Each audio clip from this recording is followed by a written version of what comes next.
Assalamualaikum warahmatullahi wabarakatuh. Bersama Ibu Nisa dari Mantanah Bumbu. Kali ini kita akan mempelajari tentang substansi genetik, submateri tentang kromosom. Setelah menonton video ini, diharapkan kalian bisa menjelaskan konsep kromosom, menjelaskan fungsi kromosom, dan menjelaskan struktur dari kromosom. Apa itu kromosom? Kromosom berasal dari bahasa Latin. Kroma berarti warna, soma berarti badan. Ini karena kromosom ini merupakan badan yang sangat mudah menyerap warna. Kromosom terdapat di dalam bagian inti sel. Dia hanya akan terlihat pada saat sel sedang melakukan pembelahan, tepatnya pada fase metafase. Nah, kromosom ini berbentuk seperti benang-benang yang menebal. Pada saat sel sedang tidak melakukan pembelahan sel, benang-benang ini berbentuk tipis, disebut dengan istilah kromatin. Kromosom berperan dalam hereditas karena dia mengandung gen sebagai faktor pembawa sifat keturunan.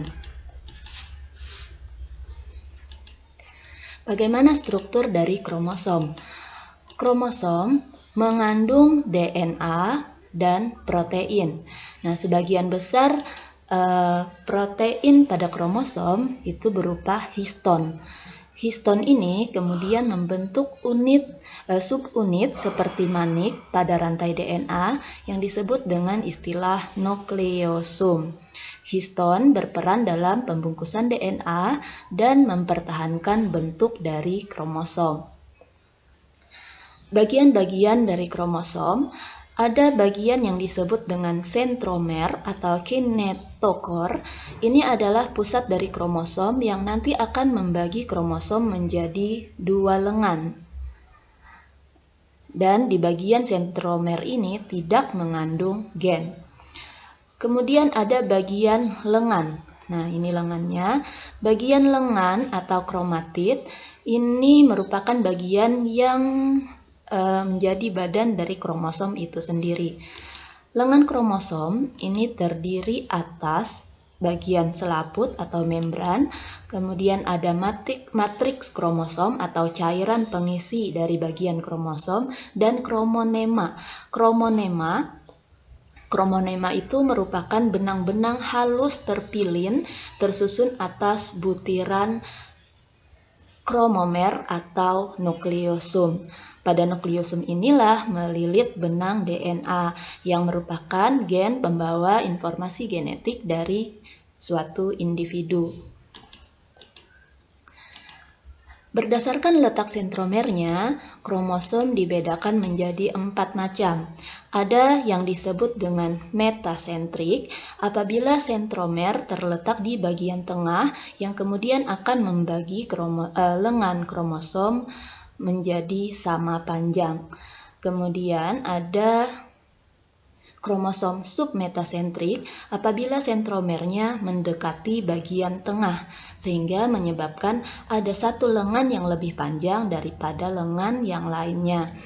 Disebut kromosom akrosentrik apabila sentromernya terletak mendekati ujung sehingga salah satu lengannya sangat pendek sedangkan lengan yang lainnya sangat panjang.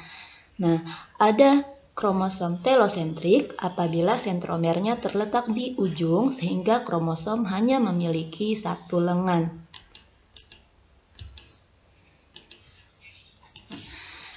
Jumlah kromosom di dalam sel tubuh disebut dengan istilah diploid atau biasa ditulis dengan 2N. Nah, kromosom selalu berpasangan. Satu kromosom berasal dari induk jantan, sedangkan satu kromosom berasal dari induk betina.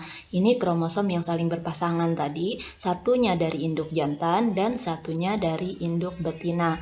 Kromosom yang saling berpasangan inilah yang disebut dengan kromosom homolog. Kromosom homolog itu memiliki bagian ukuran dan gen yang sama.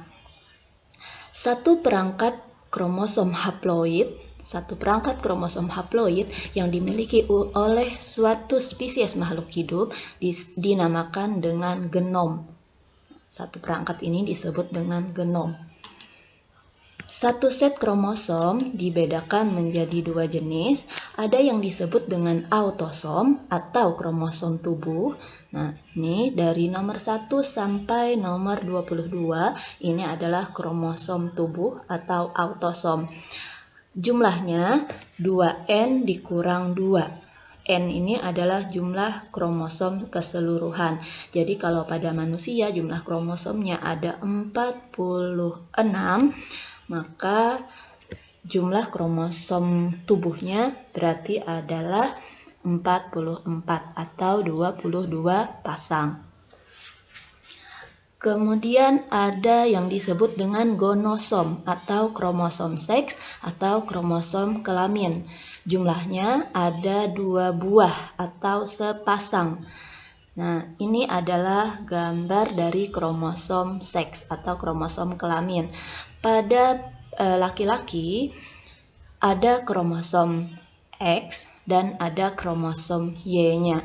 Sedangkan pada perempuan, kromosom kelaminnya terdiri atas kromosom X, 2 buah kromosom X.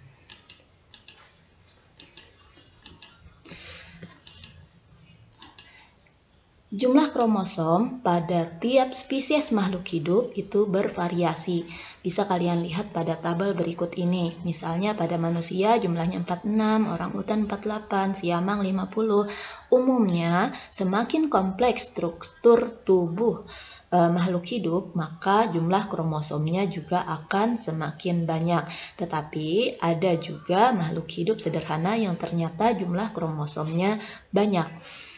Jumlah kromosom tiap spesies makhluk hidup akan selalu tetap dan terdapat dalam bentuk yang saling berpasangan atau disebut dengan kromosom homolog. Misalnya pada manusia, zaman dahulu sampai sekarang jumlah kromosom manusia itu tetap 46. Nah, berdasarkan jumlah pasangan kromosomnya, ada organisme yang disebut dengan organisme haploid, ada organisme diploid, dan organisme triploid serta organisme poliploid.